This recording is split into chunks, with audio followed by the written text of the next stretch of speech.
Hello everyone, welcome back to my YouTube channel. आज की इस लेक्चर में हम प्री स्ट्रेस कंक्रीट का एक बहुत ही इंपॉर्टेंट टॉपिक पढ़ने जा रहे हैं जिसका नाम है लॉस ऑफ प्री स्ट्रेस। इस लेक्चर में हम कवर करेंगे लॉस ऑफ प्री स्ट्रेस क्या होता है, लॉस ऑफ प्री स्ट्रेस कितने टाइप के होते हैं, कौन सा लॉस प्री टेंशनिंग में होता है और कौन सा लॉस पोस्ट टेंशनिंग मेथड में होता है। लेक्चर का जो फर्स्ट पार्ट है उसमें हम कवर करेंगे losses in pre stress concrete के सारे कॉन्सेप्ट, क्यों होता है और कैसे होता है, कौन सा लॉस किसकी वजह से होता है, क्यों होता है और कैसे होता है। और जो सेकंड पार्ट है उसमें losses in pre stress concrete से रिलेटेड आईएएस प्रीवियस ईयर के 2 न्यूमेरिकल सॉल्व करेंगे। आरपीएससी 2018 में loss due to anchorage slip पर बेस्ड एक 5 मार्क्स का न्यूमेरिकल आ चुका है। इस बार 20 मार्क्स का न्यूमेरिकल आने के पूरे चांसेस है इस टॉपिक से, इसलिए वीडियो को बिना स्किप किए एंड तक देखिए। लॉसेस से रिलेटेड एक थ्योरेटिकल क्वेश्चन भी आ सकता है, explain various type of losses in pre stress concrete briefly, इस टाइप से। तो इस तरीके से मैं इसमें कॉन्सेप्ट और न्यूमेरिकल्स दोनों कवर करवा रहा हूं, तो वीडियो को बिना स्किप किए एंड तक देखिए। चलिए स्टार्ट करते हैं। सबसे पहले हम समझते हैं कि लॉस ऑफ प्री स्ट्रेस होता क्या है। प्री स्ट्रेसिंग का मतलब होता है स्टील में पहले से स्ट्रेस अप्लाई कर देना ताकि कंक्रीट सर्विस लोड में टेंशन में ना आए। लेकिन जो प्रैक्टिकल लाइफ है उसमें जो स्ट्रेस हम स्टील में अप्लाई करते हैं वो स्ट्रेस पूरी लाइफ तक सेम नहीं रहता। टाइम के साथ साथ क्या होता है, स्टील का जो स्ट्रेस है वो कम हो जाता है। इसी रिडक्शन को हम कहते हैं लॉस ऑफ प्री स्ट्रेस। तो इसकी डेफिनेशन याद रखो, loss of pre stress is the reduction of stress in pre stressing steel with time. तो जो अपन लॉस की बात करते हैं वो किसमें होता है, pre stress is the reduction of stress in the pre stressing steel with time. जो प्री स्ट्रेसिंग स्टील है उसमें टाइम के साथ में जो स्ट्रेस में रिडक्शन होता है उसी को अपन बोलते हैं लॉस ऑफ प्री स्ट्रेस। अब क्वेश्चन आता है कि ये लॉस क्यों होता है।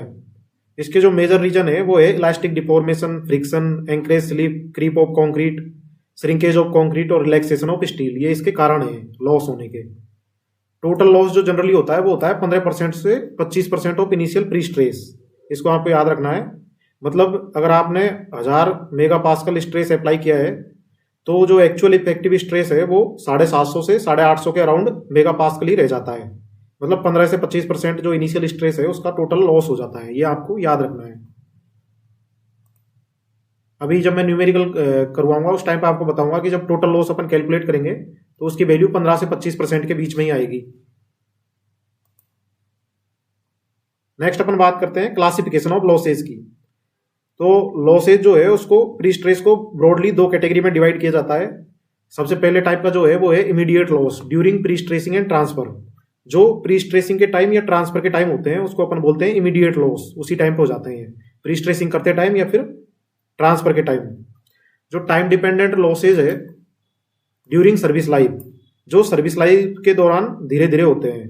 इसका मतलब है कि जो इमीडिएट लॉसेज हैं वो तो शॉर्ट टर्म है और जो टाइम डिपेंडेंट लॉसेज है वो लॉन्ग टर्म होते हैं, बाद में सर्विस लाइफ के दौरान होते रहते हैं बाद में। तो इस चीज को आपको ध्यान रखना है। तो जो प्री स्ट्रेसिंग ऑपरेशन के दौरान और प्री स्ट्रेसिंग कंक्रीट में ट्रांसफर करते टाइम, जब अपन प्री स्ट्रेस कंक्रीट के अंदर ट्रांसफर करते हैं उस टाइम पे या फिर प्री स्ट्रेसिंग ऑपरेशन करते हैं उसके दौरान जो लॉसेज होते हैं उसको अपन इमीडिएट लॉसेज बोलते हैं। अब इमीडिएट लॉसेज के कौन कौन से टाइप है वो अपन देखते हैं। Immediate losses occur during pre stressing operation और transfer of pre stress to concrete. Pre stressing operation के दौरान या फिर जब अपन प्री स्ट्रेस को कंक्रीट में ट्रांसफर करते हैं उसके दौरान इमीडिएट लॉस होते हैं। और इसके जो टाइप होते हैं, पहला टाइप होता है इलास्टिक शॉर्टनिंग ऑफ कंक्रीट, दूसरा होता है लॉस ड्यू टू फ्रिक्शन, तीसरा होता है loss due to anchorage slip. अब हम इनको एक एक करके डीपली समझेंगे कि भैया कैसे होता है, क्यों होता है। सबसे पहले बात करते हैं इलास्टिक शॉर्टनिंग ऑफ कंक्रीट की। जब प्री स्ट्रेस ट्रांसफर होता है तो कंक्रीट भी क्या है, कंप्रेस होता है। अब कंक्रीट क्या है, इलास्टिक मटेरियल है, इसलिए वो इलास्टिकली शॉर्टन करता है। अब क्योंकि स्टील और कंक्रीट बॉन्डेड होते हैं तो स्ट्रेन कॉम्पेटिबिलिटी की इक्वेशन वैलिड होती है यहाँ पे, क्योंकि स्टील और कंक्रीट है दोनों बॉन्डेड है। तो इसकी वजह से जो स्टील है वो भी शॉर्टन होगा, वो भी श्रिंक करेगा, शॉर्टन होगा। जो कंक्रीट के साथ साथ में स्टील है वो भी शॉर्टन होगा।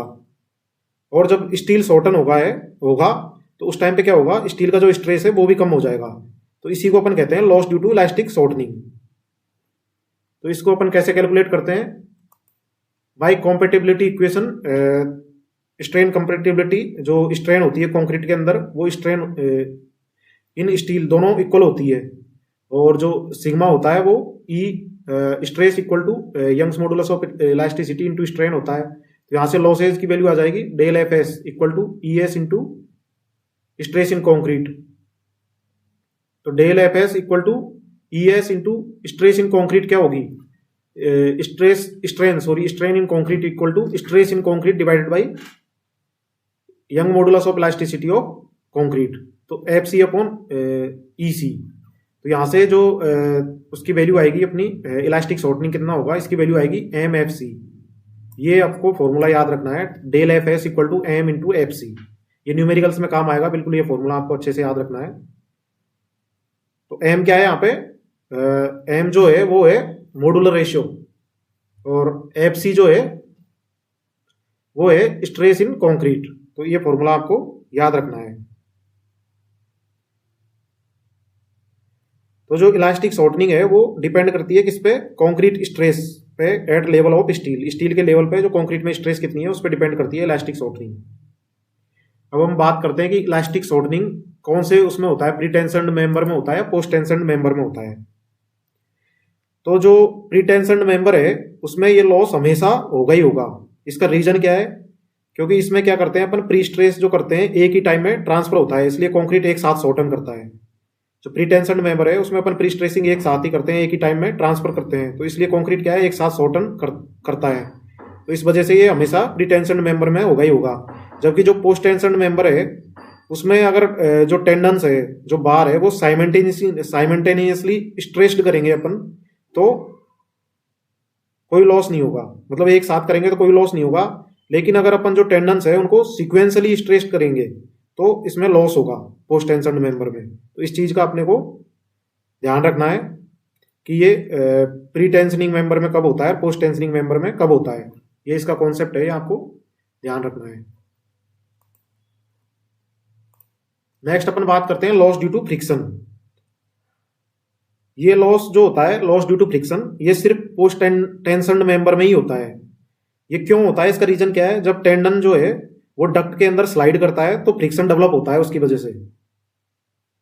तो ये पोस्ट टेंशन्ड मेंबर में ही होता है, और जब जो टेंडन है वो डक्ट के अंदर स्लाइड करेगा तो उसकी वजह से जो फ्रिक्शन डेवलप होगा उसकी वजह से इसमें लॉस होता है। जो फ्रिक्शन है उसके दो टाइप है, एक तो है कर्वेचर फ्रिक्शन और दूसरा है बोवल या फिर वेव फ्रिक्शन। जैसे जैसे जैकिंग एंड से डिस्टेंस बढ़ती है वैसे वैसे फ्रिक्शन लॉस है वो भी बढ़ता जाता है, इसलिए जो प्री स्ट्रेस है वो यूनिफॉर्म नहीं होता है पूरी लेंथ में। अब अपन इसकी बात करते हैं, इसका फॉर्मूला जो है लॉस ड्यू टू फ्रिक्शन का फॉर्मूला क्या है। फॉर्मूला पार्ट बहुत इंपॉर्टेंट है। Pre stressing force at distance x, P x equal to P nought e की power minus k x plus mu alpha, जहां पे के क्या है, बोवल कोफिशिएंट है, म्यू जो है वो है फ्रिक्शन कोफिशिएंट, और एल्फा है क्यूमुलेटिव एंगल इन रेडियंस। तो ये चीजें आपको ध्यान रखनी है। फ्रिक्शन का न्यूमेरिकल्स जो आते हैं जनरली में उसमें फ्रिक्शन पूछता नहीं है, अपने को बाकी के जो 5 लॉस है वो पूछता है न्यूमेरिकल्स में, फिर भी आपको इस फॉर्मूले को याद रखना है।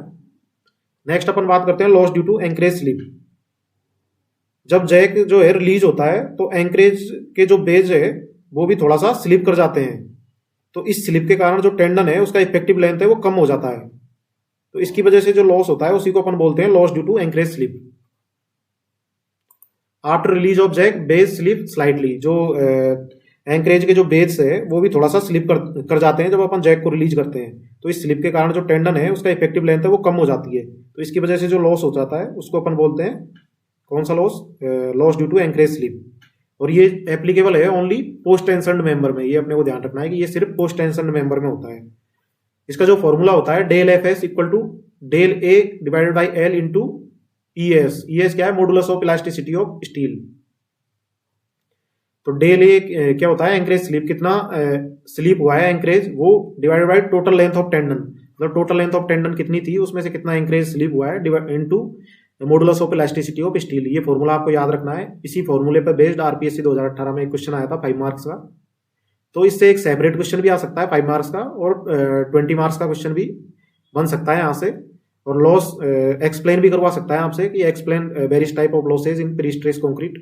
इस टाइप का भी एक न्यूमेरिकल्स यहाँ से बन सकता है, तो आपको इसको इसी तरीके से प्रिपेयर करना है।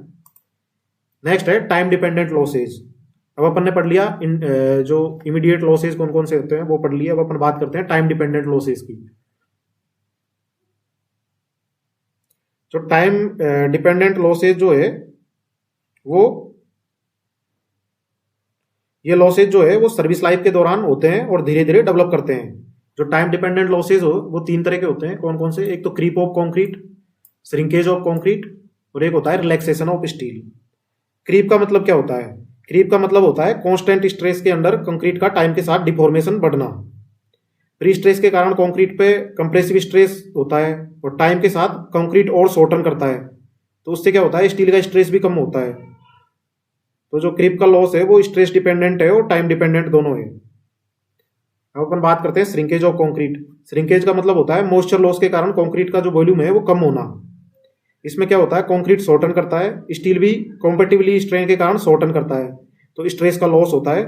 श्रिंकेज इंडिपेंडेंट होता है अप्लाइड स्ट्रेस से। नेक्स्ट है रिलैक्सेशन ऑफ स्टील। रिलैक्सेशन का मतलब है कांस्टेंट स्ट्रेन के अंदर स्टील के स्ट्रेस का कम होना। इस लॉस में कंक्रीट का कोई रोल नहीं होता, सिर्फ स्टील का प्रॉपर्टी होता है रिलैक्सेशन ऑफ स्टील। रिलैक्सेशन है वो डिपेंड करता है किस पे? टाइप ऑफ स्टील पे, इनिशियल स्ट्रेस लेवल पे और टाइम पे। अगर लो रिलैक्सेशन स्टील है तो कम लॉस होगा और हाई रिलैक्सेशन स्टील है तो ज्यादा लॉस होगा। तो ये जो है प्योरली कांस्टेंट स्ट्रेन के अंदर स्टील का स्ट्रेस जो है इसके अंदर कम होता है और ये सिर्फ स्टील का प्रॉपर्टी है, कंक्रीट का इसमें कोई रोल नहीं है। टाइप ऑफ स्टील पे ये डिपेंड करता है। तो ये हो गई टाइम डिपेंडेंट लॉसेज की बात। अब अपन एक एक को थोड़ा डिटेल में पढ़ते हैं।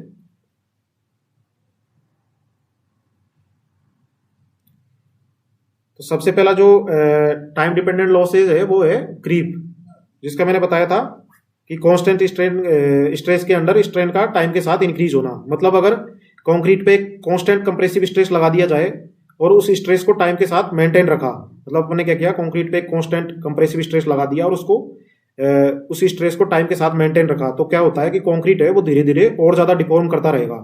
मतलब टाइम डिपेंडेंट है, टाइम के साथ में धीरे धीरे कंक्रीट जो कांस्टेंट कंप्रेसिव स्ट्रेस है उसकी वजह से डिफॉर्म होता रहेगा। इसी को अपन बोलते हैं क्रीप। तो प्री स्ट्रेस कंक्रीट में क्रीप क्यों इंपॉर्टेंट है? प्री स्ट्रेस कंक्रीट में स्टील कंक्रीट को कंप्रेस करता है। कंक्रीट हमेशा कांस्टेंट कंप्रेसिव स्ट्रेस में रहता है, इसलिए कंक्रीट क्रीप करता है, कंक्रीट और शॉर्टन करता है।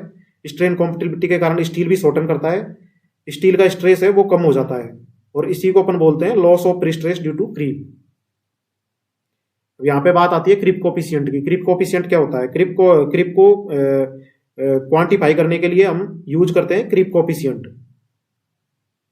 इसकी डेफिनेशन होती है creep coefficient equal to creep strain divided by elastic strain. मतलब इलास्टिक स्ट्रेन तो जो होती है वो होती है तुरंत वाली डिफॉर्मेशन, और क्रीप स्ट्रेन जो है वो है टाइम के साथ वाली एडिशनल डिफॉर्मेशन। जैसे एग्जांपल के थ्रू, अगर इलास्टिक स्ट्रेन 1 यूनिट है और क्रीप स्ट्रेन 2 यूनिट है तो क्रीप कोफिशिएंट की वैल्यू कितनी हो जाएगी? 2। अपन फार्मूला देखते हैं कि जो लॉस ड्यू टू क्रीप का फॉर्मूला क्या होता है। तो इसका फॉर्मूला होता है pi into M into F C, जहाँ पे पाई जो है वो है क्रीप कोफिशिएंट, एम जो है modular ratio ES upon EC, और एफ सी जो है stress in concrete at level of steel. जो इंपॉर्टेंट पॉइंट है वो है यहाँ F C initial concrete stress होता है जो प्री स्ट्रेस ट्रांसफर के टाइम डेवलप होता है।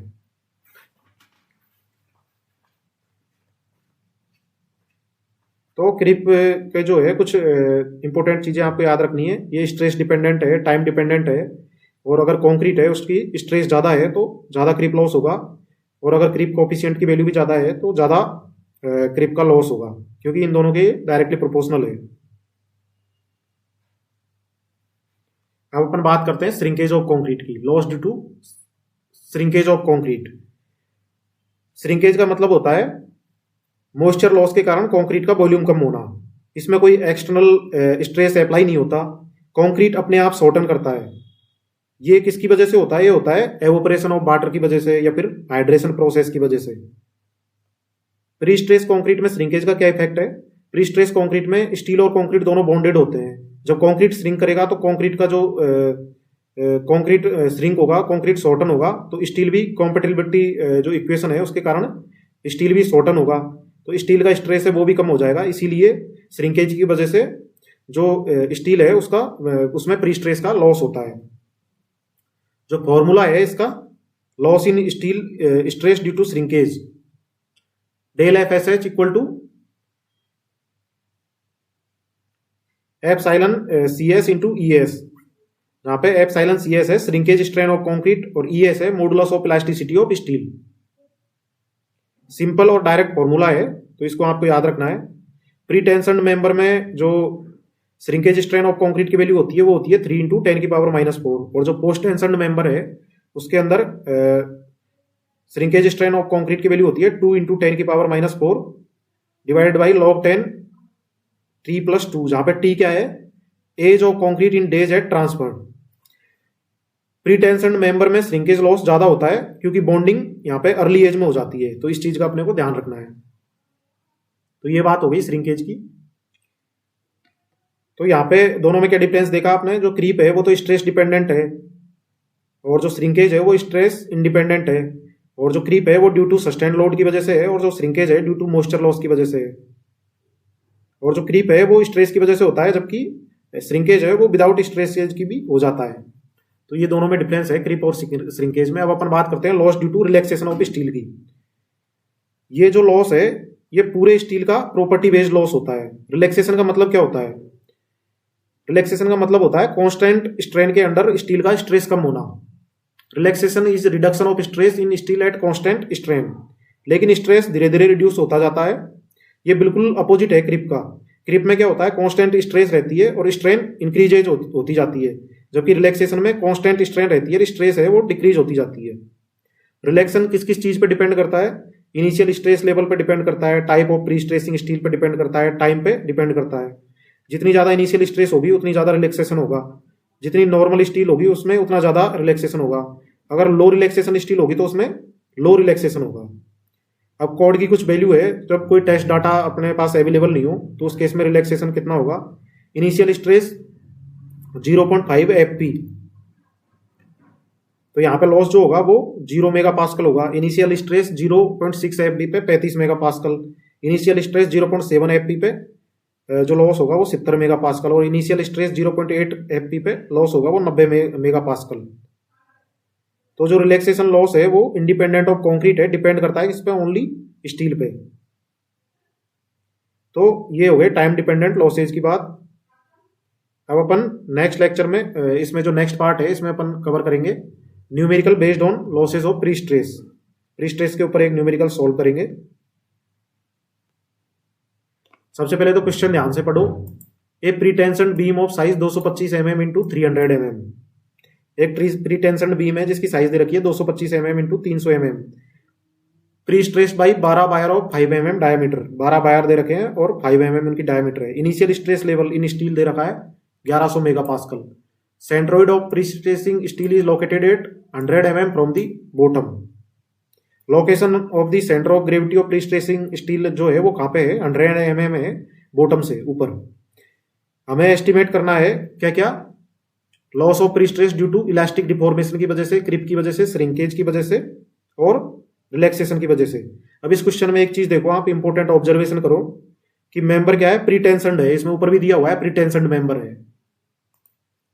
तो जो प्री टेंशन्ड मेंबर है उसमें इलास्टिक शॉर्टनिंग भी होता है, क्रिप भी होता है, श्रिंकेज भी होता है और रिलैक्सेशन भी होता है, लेकिन फ्रिक्शन एंड एनकरेज स्लिप नहीं होता है। इस वजह से इसमें एनकरेज स्लिप भी नहीं पहुंचा है अपने से। तो इस तरीके से आप ऑब्जर्वेशन से भी चीजें देख सकते हो। सबसे पहले तो अपन क्वेश्चन में जो जो चीजें दी हुई है उनको लिखो। ग्रेड ऑफ कंक्रीट अपने को दी हुई है कितनी, M40।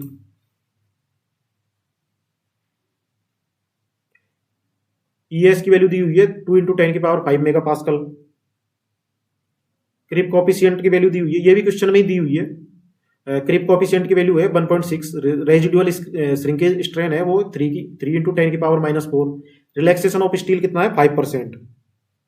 तो न्यूमेरिकल्स की जो 50% क्लैरिटी है वो यहीं पे आ जाती है कि क्या क्या वैल्यू अपने को दी हुई है। इसमें क्वेश्चन में दी हुई है सारी वैल्यू।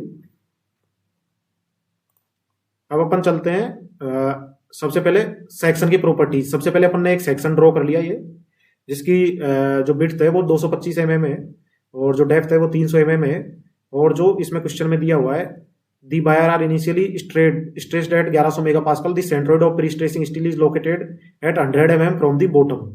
अब जो बॉटम है, बॉटम ये रहा, यहां से 100 mm पे इसका सेंट्रोइड है, किसका? स्टील का।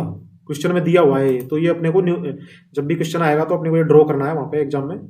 The centroid of pre stressing steel is located at 100 mm from the bottom. Bottom से 100 mm ऊपर जो सेंट्रोइड है स्टील का वो है। तो इस चीज का आपको ध्यान रखना है, ये इंपॉर्टेंट चीज है। तो यहां से 100 mm ऊपर सेंट्रोइड है इसका स्टील का, तो 100 mm यहां से है, तो जो इसका जो न्यूट्रल एक्सिस है यहां से कितना हुआ? 50 mm, क्योंकि पूरी की डेप्थ है 300 mm, तो ये हाफ हो गया 150, तो 100 mm ऊपर है तो यहां से हुआ 50 mm। तो सबसे पहले अपन सेक्शन की प्रॉपर्टीज फाइंड आउट कर लेते हैं। सेक्शन की प्रॉपर्टीज में area of concrete section, concrete section का एरिया कितना हो जाएगा? 225 × 300, 67,500 mm²। उसके बाद में अपन फाइंड आउट कर लेते हैं movement of inertia. Rectangular section के लिए मूवमेंट ऑफ इनर्शिया की वैल्यू होती है BD³ डिवाइडेड बाई 12। तो यहां से मूवमेंट ऑफ इनर्शिया की वैल्यू आ गई 5.06 × 10⁸ mm4। इसेंट्रिसिटी, अब जो इसेंट्रिसिटी है वो होती है डिस्टेंस न्यूट्रल एक्सिस से लेके और जो सेंटर ऑफ दी, जैसे क्वेश्चन में दिया हुआ है, न्यूट्रल एक्सिस से लेके centroid of the pre stressing steel के बीच की जो डिस्टेंस है उसको अपन बोलते हैं इसेंट्रिसिटी। अगर यही अगर ये यहाँ पे न्यूट्रल एक्सिस पे होता तो यहाँ पे कोई इसेंट्रिसिटी डेवलप नहीं होती, लेकिन ये क्या है, न्यूट्रल एक्सिस पे नहीं होके तो 50 जो mm है जो नीचे है, तो इस वजह से यहाँ पे एक इसेंट्रिसिटी डेवलप हो रही है, एक मूवमेंट डेवलप हो रहा है। तो इसेंट्रिसिटी कितनी हो गई? न्यूट्रल एक्सिस से लेके और इसके जो सेंटर है यहाँ के बीच की डिस्टेंस 50 mm, तो इसेंट्रिसिटी अपन ने फाइंड आउट कर ली 50 mm। तो ये अपन ने इसमें सारी चीजें कैलकुलेट कर ली। अब यहाँ पे सबसे वेरी इंपॉर्टेंट चीज वो है इसेंट्रिसिटी कैलकुलेट करना। जो इसेंट्रिसिटी है वो स्ट्रेस कैलकुलेशन में डायरेक्टली यूज होती है, तो इसको अपन अपने को ढंग से निकालनी है, इसमें कोई गलती नहीं करनी, इजी है। नेक्स्ट अपन बात करते हैं मटेरियल की प्रॉपर्टीज। मटेरियल की प्रॉपर्टीज में सबसे पहले फाइंड आउट करते हैं modulus of elasticity of concrete, EC की वैल्यू। इन सब वैल्यूज की जरूरत पड़ेगी बाद में, तो इस वजह से अपन पहले ही कैलकुलेट करके रख रहे हैं। तो modulus of elasticity of concrete EC equal to होता है 5000 √FC के। यहाँ से इसकी वैल्यू रखी, ग्रेड ऑफ कंक्रीट 40 दे रखी है, तो यहाँ से इसकी वैल्यू आ गई 31622.78 मेगा पास्कल।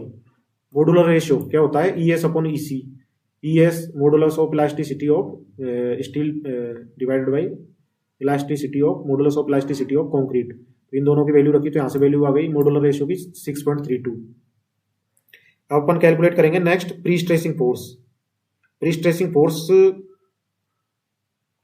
जो है ये पूरे न्यूमेरिकल्स का एक बेस है, तो इसको कैसे कैलकुलेट करेंगे? सबसे पहले अपन area of pre stressing steel दे रखा है अपने को AST, 12 वायर दे रखे हैं जिनकी 5 mm डाया है, क्वेश्चन में दे रखा है 12 वायर्स ऑफ 5 mm डायामीटर। तो वहां से अपन ने इसकी एरिया ऑफ स्टील कैलकुलेट कर लिया।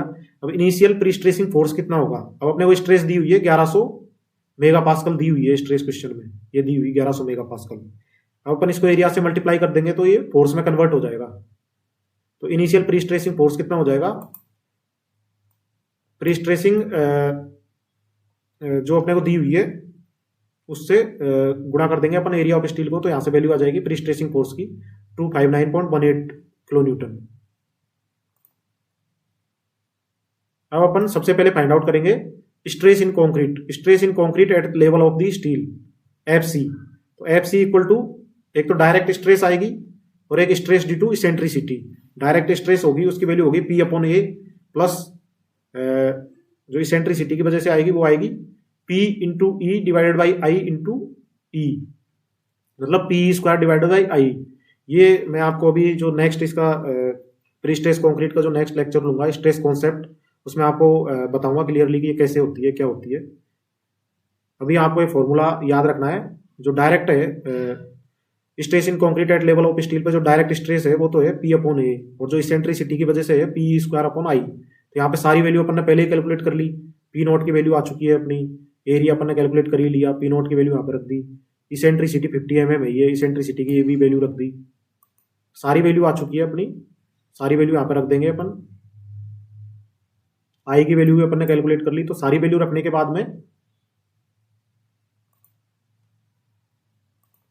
यहाँ से स्ट्रेस आ जाएगा कंक्रीट में at level of steel 5.12 mega pascal.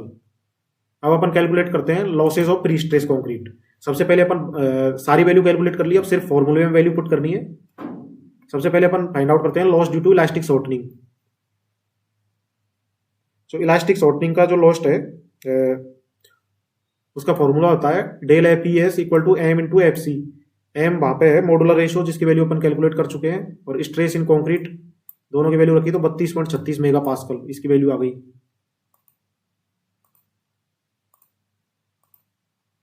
Next अपन बात करते हैं loss due to creep of concrete. इसका भी फॉर्मूला है del F C R equal to phi into M into F C. सारी वैल्यू अपन ने कैलकुलेट कर चुकी है, पहले फाई की वैल्यू क्वेश्चन में दी हुई है, मॉडुलर रेशियो की वैल्यू कैलकुलेट कर चुके हैं, F C stress in concrete at the level of steel calculate कर चुके हैं। तो सारी वैल्यू रखने के बाद में 51.78 मेगा पास्कल वैल्यू आ गई। Loss due to shrinkage of concrete, जो प्री टेंशन मेंबर है उसके लिए इसकी वैल्यू कितनी होती है 3 इंटू 10 की power -4 stress in concrete due to shrinkage, तो into E s modulus of plasticity of steel दोनों की वैल्यू रखी तो यहाँ से 60 मेगा पास्कल। मतलब सिर्फ जो फॉर्मूला है उसमें वैल्यू रखनी है और फटाफट वैल्यूज आ जाएगी। बस शुरू में आप कैलकुलेशन कर लो इनकी सबकी।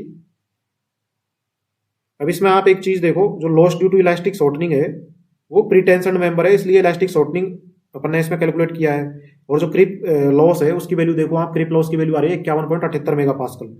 इसका मतलब है क्रिप लॉस जो होता है वो हमेशा इलास्टिक शॉर्टनिंग से ज्यादा होता है, क्योंकि ये टाइम डिपेंडेंट है। यहां से आप इस चीजों को ऑब्जर्व कर सकते हो। नेक्स्ट है loss due to shrinkage of concrete. Pre tension member में श्रिंकेज लॉस कंपैरेटिवली हाई होता है, तो इस वजह से इसमें भी इसकी वैल्यू 60 मेगा पास्कल आई है। नेक्स्ट है loss due to relaxation of steel. Question में दिया हुआ है 5% है, तो 5% ऑफ 1100 मेगा पास्कल का कितना हो गया 55 मेगा पास्कल। तो टोटल लॉस जो रिलैक्सेशन है ये सिर्फ स्टील प्रॉपर्टी पर डिपेंड करता है, कंक्रीट से इसका कोई लेना देना नहीं है। तो इसमें अपन ने 5% निकाल दिया direct 55 mega pascal. Total loss कितने आ गए यहाँ पे 199.14 मेगा पास्कल। अब अपन इसका परसेंटेज निकालेंगे, तो परसेंटेज की वैल्यू कितनी आई है 199.14 डिवाइडेड बाई 1100 18.10%। ये सबसे इंपॉर्टेंट चीज है। यहाँ पे जो वैल्यू है वो 15 से 25% की रेंज में ही आई है। तो मैंने बताया था स्टार्टिंग में कि आपको जो लॉस होता है उसकी वैल्यू 15 से 25% के बीच में होनी चाहिए, तो इस रेंज में प्रैक्टिकली एक्सेप्टेबल है और आंसर है जो करेक्ट है। आप इस तरीके से लास्ट में आप आंसर भी देख सकते हो कि 15 से 25% के बीच में आई है, तो अपना आंसर जो है वो करेक्ट है। ये चेक करने का एक वो भी है। तो इस न्यूमेरिकल से हमें क्या क्या सीखने को मिला। प्री टेंशन मेंबर में elastic shortening, creep, shrinkage, relaxation सब लॉस अप्लाई होते हैं। Stress in concrete at steel level most important step है। अगर मॉडुलर रेशियो, इसेंट्रिसिटी या स्ट्रेस गलत निकला तो पूरा न्यूमेरिकल ही गलत हो जाएगा। अब अपन दूसरे न्यूमेरिकल्स की तरफ चलते हैं। तो दूसरा न्यूमेरिकल्स है वो है a pretension beam of size 250 mm into 350 mm is pre stressed by 12 wires of 7 mm diameter. ये जो न्यूमेरिकल है वो न्यूमेरिकल 1 से थोड़ा डिफरेंट है, क्योंकि इसमें एक तो सेक्शन साइज बड़ा है, प्री स्ट्रेसिंग फोर्स भी ज्यादा है, और जो लॉस परसेंटेज है वो भी अपर साइड में आ रही है। तो इसको अपन अभी देखते हैं, इसमें थोड़ा डिफरेंट है उससे। Pre tension concrete beam of size दे रखी है, साइज थोड़ी बड़ी है, 12 वायर दे रखे हैं 7 mm डायमीटर के। इनिशियल स्ट्रेस भी 1200 न्यूटन पर mm स्क्वायर दे रखा है। सेंट्रिसिटी दे रखी है 100 mm फ्रॉम 100 फीट। 100 फीट का मतलब बॉटम ऑफ द बीम। तो इसमें वही पूछी है estimate final loss of pre stress due to elastic deformation, creep, shrinkage and relaxation. ये क्वेश्चन में दी हुई है सारी वैल्यू। ईएस की वैल्यू दी हुई है, ईसी की दी हुई है, पाई की वैल्यू दी हुई है, श्रिंकेज, स्ट्रेन, रिलैक्सेशन, लॉस। इसमें परसेंटेज में नहीं दी हुई, इसमें डायरेक्ट दी हुई है 90 मेगा पास्कल। तो सबसे पहले तो क्वेश्चन को ध्यान से पढ़ना है। साइज क्या है, वायर क्या है, इनिशियल स्ट्रेस कितना है, सेंट्रिसिटी कितनी है, और फाइंड इसने करवाया इलास्टिक डिफॉर्मेशन, क्रीप, श्रिंकेज और रिलैक्सेशन। तो इसमें भी वही ऑब्जर्वेशन है कि मेंबर जो है प्री टेंशन है, तो इसमें इलास्टिक शॉर्टनिंग होगा, क्रीप होगा, श्रिंकेज होगा, रिलैक्सेशन होगा, और फ्रिक्शन और एनक्रेज स्लिप है वो नहीं होगा। तो सबसे पहले तो गिवन डाटा आप इस तरीके से लिख लो। अब अपन सॉल्यूशन इसका स्टार्ट करते हैं। ये सबसे पहले इस तरीके से आपको ड्रॉ करना है। जब भी आपके एग्जाम में क्वेश्चन आए, इसकी विड्थ और डेप्थ ड्रॉ कर दी, और जो यहाँ पे जो प्री स्ट्रेसिंग फोर्स है वो कहाँ पे अप्लाई हो रहा है इसमें क्वेश्चन में दिया हुआ है। विथ द बायर are initially stress to 1200 newton per mm square with eccentricity 100 mm from the soffit. Soffit का मतलब बॉटम ऑफ द बीम। तो सॉपिट अगर दे तो इससे भी आपको कंफ्यूज नहीं होना है। बॉटम ऑफ द बीम से 100 mm ऊपर इसके सेंट्रोइड है जो स्टील है उसकी, यहाँ पे फोर्स अप्लाई हो रहा है पी, तो यहाँ पे भी इसेंट्रिसिटी डेवलप होगी। इसेंट्रिसिटी कितनी आएगी वैल्यू यहाँ से, इसका 350 का हाफ, इसमें से 100 माइनस हो जाएगा तो वैल्यू आएगी इसेंट्रिसिटी की 75। तो इस तरीके से आपको डायग्राम ड्रॉ करना है, इसमें इसेंट्रिसिटी वगैरह सारा सब कुछ ड्रॉ करना है। सबसे पहले अपन प्री स्ट्रेसिंग फोर्स कैलकुलेट कर लेते हैं। एरिया ऑफ स्टील 12 बायर दे रखे हैं 7 mm डायमीटर के, तो यहाँ से एरिया ऑफ स्टील आ जाएगा। तो pre stressing force F into A s t, F की वैल्यू दे रखी है 1200 into 12 into π/4 into 77 square, A s t को यहाँ पे वैल्यू रख दी, तो यहाँ से जो प्री स्ट्रेसिंग फोर्स है उसकी वैल्यू आ गई अपनी कितनी 5/4.18 किलो न्यूटन। अब इसेंट्रिसिटी मैंने बताई दिया आपको 75 mm आ जाएगी। नेक्स्ट अपन फाइंड आउट करेंगे stress in concrete at the level of the steel. पिछले क्वेश्चन में मैंने बताया था इसका formula P/A plus P into E divided by I into by. तो यहाँ पे ई और बाई दोनों इक्वल है, तो P square divided by by हो जाएगा। तो यहाँ पे सारी वैल्यू अपन ने कैलकुलेट कर ही ली, पी की वैल्यू कैलकुलेट कर ली, एरिया दे ही रखा है क्वेश्चन में 250/350, पी की value calculate, eccentricity 75 I into b d cube divided by 12, direct value रख दी यहाँ पे। तो यहाँ से stress in concrete at level of steel आ गई 9.82 मेगापास्कल। अब अपन लॉस कैलकुलेट करते हैं। सबसे पहले मॉडल रेशियो फाइंड आउट कर लेते हैं। मॉडल रेशियो क्या होता है, ई एस अपॉन ई सी, दोनों वैल्यू दी हुई है क्वेश्चन में, तो यहाँ से 6 वैल्यू आ गई इसकी, डायरेक्ट दी हुई है। पिछले वाले में अपन ने कैलकुलेट किया था, इसमें डायरेक्ट वैल्यू दी हुई है ई एस की, ये दी हुई ई एस और ई सी की। तो इस तरीके से दोनों थोड़े डिफरेंट क्वेश्चन है। अगर लॉसेज इन प्री स्ट्रेस में अगर क्वेश्चन बनेंगे तो इस टाइप के क्वेश्चन बनने की प्रोबेबिलिटी है। दोनों थोड़े डिफरेंट टाइप के हो गए। तो यहाँ से मॉडल रेशियो की वैल्यू आ गई ई एस अपॉन ई सी, दोनों क्वेश्चन में दी हुई है। तो इलास्टिक शॉर्टनिंग लॉस जो होगा वो m into F C, m की वैल्यू अपन ने कैलकुलेट कर ली, stress in concrete at level of steel आ गया, तो यहाँ से एम एफ सी की भी वैल्यू आ जाएगी। जो प्री स्ट्रेसिंग फोर्स है वहां पे मेगा पास्कल से किलो न्यूटन में कन्वर्ट करना जरूरी है, वरना आपका जो फाइनल स्ट्रेस है वो भी गलत आ जाएगा। तो इस चीज का आपको ध्यान रखना है। और जो इसेंट्रिसिटी है वो भी इसका कोर पार्ट है, कुछ चीजें आपको ध्यान रखनी है। सारी वैल्यू रखने के बाद में यहाँ से इसकी वैल्यू आई गई एफ सी की वैल्यू। एफ सी में भी आपको एक चीज ध्यान रखनी है कि जो एफ सी है ये जो वैल्यू है इलास्टिक शॉर्टनिंग और क्रीप लॉस दोनों में डायरेक्ट मल्टीप्लाई होगी, इसलिए यहाँ मैक्सिमम एक्यूरेसी होनी चाहिए आपकी, क्योंकि ये वैल्यू गलत होगी तो उन दोनों की वैल्यू भी गलत आ जाएगी। और जो मॉडुलर रेशियो है वो इलास्टिक और क्रीप है उसका मल्टीप्लायर होता है, तो इसका भी आपको ये तो खैर इजीली आ जाता है। बाकी आपको ये जो एफ सी है इसकी वैल्यू कैलकुलेट करने में थोड़ा ध्यान रखना है, क्योंकि ये डायरेक्ट मल्टीप्लाई होती है। तो loss due to elastic shortening आ गया, प्री टेंशन मेंबर में होता है ये इलास्टिक शॉर्टनिंग, तो 58.92। क्रीप लॉस थोड़ा ज्यादा होता है, इससे मैंने बताया था आपको, क्योंकि इसमें स्ट्रेस ज्यादा है और जो फाई है उसकी वैल्यू भी ज्यादा है। पिछले वाले न्यूमेरिकल से इसमें ज्यादा हुआ है loss due to creep. Phi into M into F C सारी वैल्यू दी हुई है, तो 94.27 इसकी वैल्यू आ गई क्रीप लॉस की। नेक्स्ट जो है श्रिंकेज लॉस। श्रिंकेज लॉस का भी फॉर्मूला है, उसमें सिर्फ वैल्यू रखनी है epsilon to E S. Strain की वैल्यू दी हुई है, स्ट्रेन की वैल्यू रहती है 3 × 10⁻⁻⁴ प्री टेंशन मेंबर के लिए, और जो ई एस है उसकी 2 × 10⁵ तो यहाँ से आ गया 63 मेगा पास्कल। नेक्स्ट अपन फाइंड आउट करेंगे loss due to relaxation of steel. अब पिछले वाले में अपने को जो पिछला वाला न्यूमेरिकल था उसमें 5% दिया हुआ था, अब इसमें अपने को डायरेक्ट दिया हुआ है 90 मेगा पास्कल।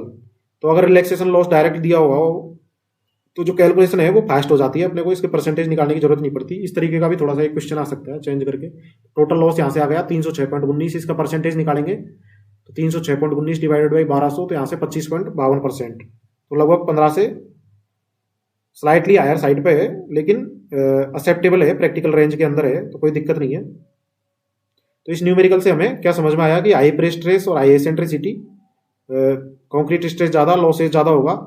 क्रीप लॉस जो है वो जनरली इलास्टिक शॉर्टनिंग से ज्यादा होता है। श्रिंकेज लॉस है वो डायरेक्ट स्ट्रेन पर बेस्ड होता है। रिलैक्सेशन होता है वो स्टील प्रॉपर्टी बेस्ड लॉस होता है। तो इस तरीके से ये इस पे लेक्चर था। आई होप आपको समझ में आया होगा। अगर वीडियो आपको अच्छा लगा हो तो चैनल को लाइक करें, वीडियो को शेयर करें और सब्सक्राइब जरूर करें। Thank you.